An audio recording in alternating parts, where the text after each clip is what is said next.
집단 감염이 일어난 현대백화점 무역센터점 근처와 여의도 등의 선별진료소가 마련됐는데요. 어제에 이어서 오늘도 아침부터 긴 줄이 늘어섰습니다. 어제 하루 강남구에서만 검사받은 사람이 10,000명에 가깝습니다. 현장에 나가 있는 취재기자 연결합니다. 김혜린 기자. 네, 서울 강남구 임시선별진료소에 나와 있습니다. 네, 지금도 검사 받으려는 사람들이 많습니까? 네, 삼성역 6번 출구에 마련된 임시선별진료소에는 이른 아침부터 보시다시피 긴 줄이 늘어서 있습니다. 선별진료소는 아침 9시에 운영을 시작했는데요. 운영 시작 전부터 직장인과 외국인 등 수백 명에 이르는 인파가 몰렸습니다. 이곳에서 200m가량 떨어진 현대백화점 무역센터점에서 집단 감염이 일어나면서 진단검사를 받으려는 사람들이 몰리고 있습니다. 어제 하루 삼성역 진료소 검사 건수는 2,071건에 달하는데요. 강남구 보건소를 모두 합치면 검사 건수는 10,000건에 육박합니다. 강남구 라운지바와 백화점을 중심으로 집단 감염이 일어나자 검사량이 폭증하고 있는 겁니다. 특히 강남구는 지난 한 주 동안 인구 10만 명당 코로나19 발생률이 9.1명으로 서울에서도 가장 높게 나타났는데요. 전국 평균이 1.3명인 것에 비하면 매우 높은 수치입니다.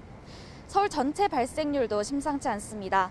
서울은 지난 한 주 인구 10만 명당 코로나19 발생률이 3명으로 역시 전국 평균을 크게 웃돌았습니다.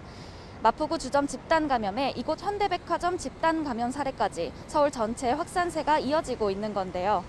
이에 따라 서울시는 임시선별진료소를 추가 설치해 기존 26곳이었던 것을 51곳까지 늘리기로 했습니다.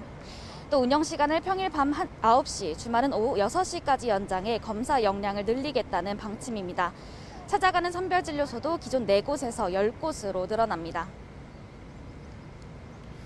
네, 이런 가운데 방역당국이 특히 젊은 층에 대한 검사 역량을 강화하고 있다고요.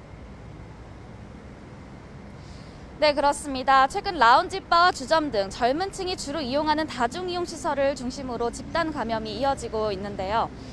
지난달 27일부터 한 주 동안 전체 연령대에서 20대 신규 확진자가 가장 많았습니다.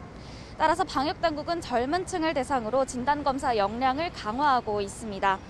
임시선별진료소의 경우 강남 스퀘어 광장, 대치동 한티근린공원, 홍익문화공원 등 주로 젊은 층이 많이 다니는 곳에 설치됐는데요.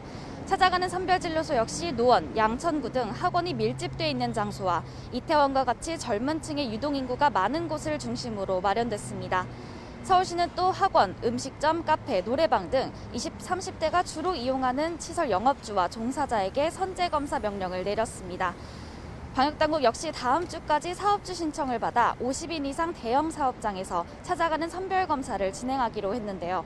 이를 통해 20대에서 30대 급속도로 번지는 확산세를 막겠다는 계획입니다. 지금까지 서울 강남구 임시선별진료소에서 YTN 김혜린입니다.